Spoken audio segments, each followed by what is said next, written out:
Mansour Maliki has called Sheikh Uthman ibn Farouk a pathological liar, and after examining some of Sheikh Uthman's claims, I don't think that's an exaggeration. Mansour is one of several Muslims who've been exposing Sheikh Uthman for lying about Islam in order to appease his American audience and for being friendly towards non-Muslims. But while we all certainly respect the honesty and integrity of the Muslims who keep exposing Sheikh Uthman for lying, we can't stop wondering why they're exposing Sheikh Uthman. The reason we don't understand why Muslims like Mansour keep exposing Sheikh Uthman's lies is that we think the Muslim sources promote deception in certain cases. In other words, we think that when Sheikh Uthman lies to us in order to conceal his true intentions, he's doing exactly what he's supposed to do according to the Quran and Muhammad's companions. But this would mean that when Muslims like Mansour expose his lies, they're actually going against the teachings of Islam. But we could be wrong here, and we are open to correction. So I said yesterday that I had one more question for Mansour. My question is about Taqiyya. When most Muslims think of Taqiyya, they think of situations where someone is going to kill you for being a Muslim or for being from the wrong sect of Islam, and so you deny being a Muslim or deny being from the wrong sect of Islam.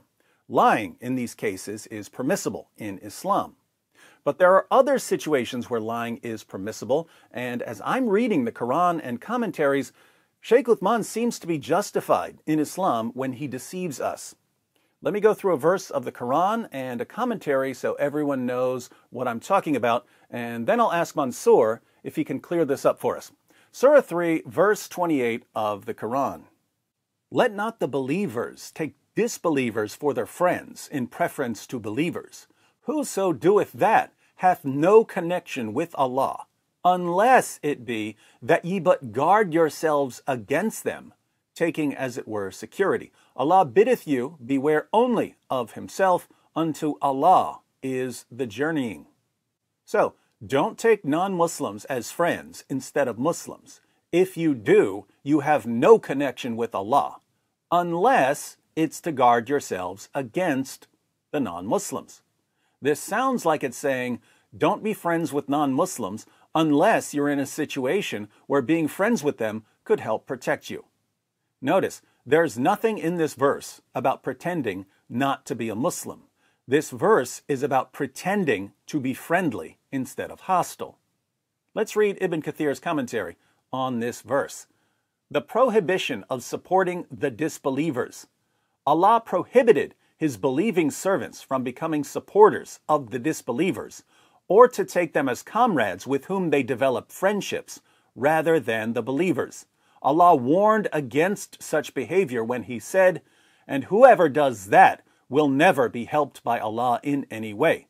Meaning, whoever commits this act that Allah has prohibited, then Allah will discard him. So Allah will discard Muslims who become friends with non-Muslims.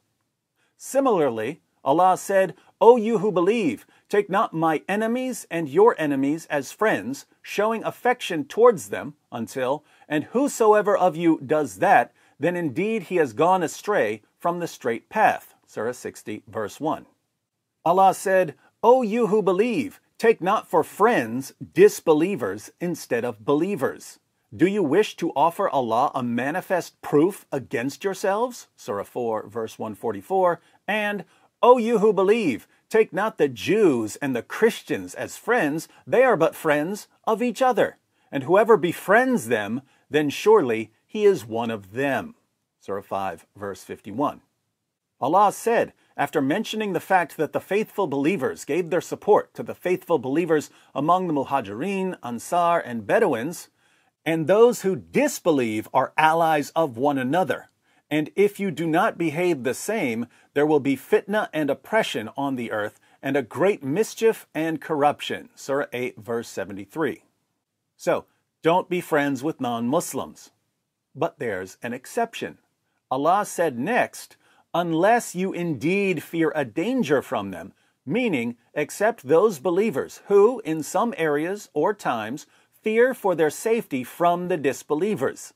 In this case, such believers are allowed to show friendship to the disbelievers outwardly, but never inwardly. For instance, al-Bukhari recorded that Abu ad-Darda said, "We smile in the face of some people, although our hearts curse them." Al-Bukhari said that Al-Hasan said, "The Taqiyya, i.e. Taqiyya, is allowed until the day of resurrection." So, let's think about the situation Sheikh Uthman is in, giving dawah in California.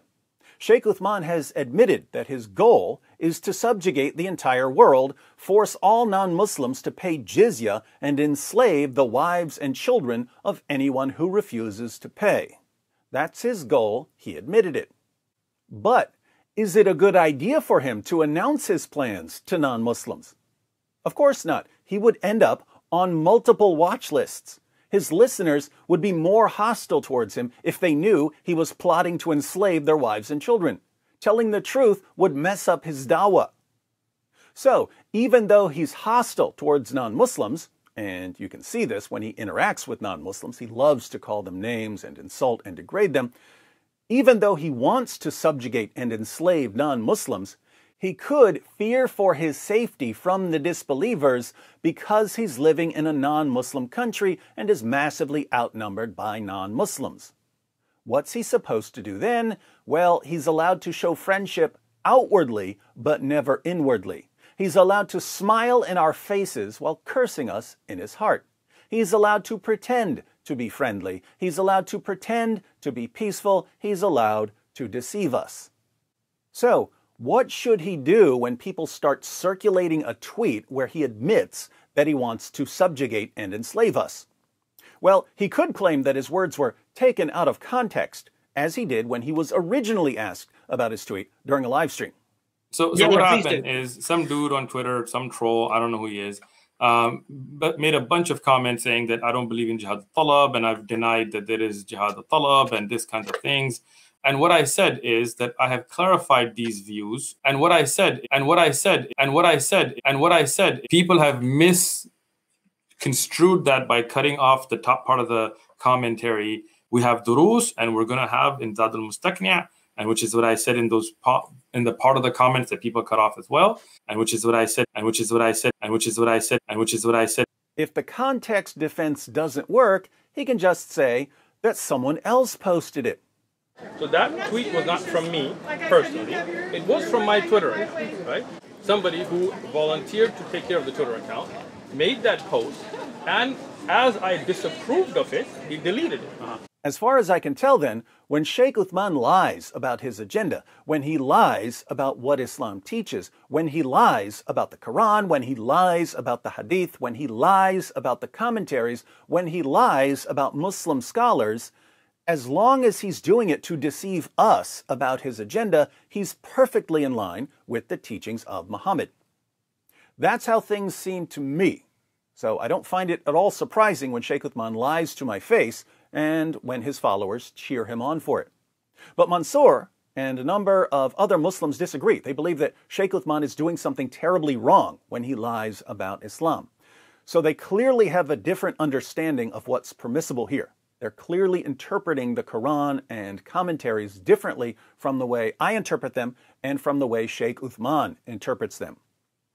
So, my question to Mansour is, why is it wrong, according to Islam, for Sheikh Uthman to deceive his listeners and keep them completely clueless about his true intentions in order to protect himself and his community?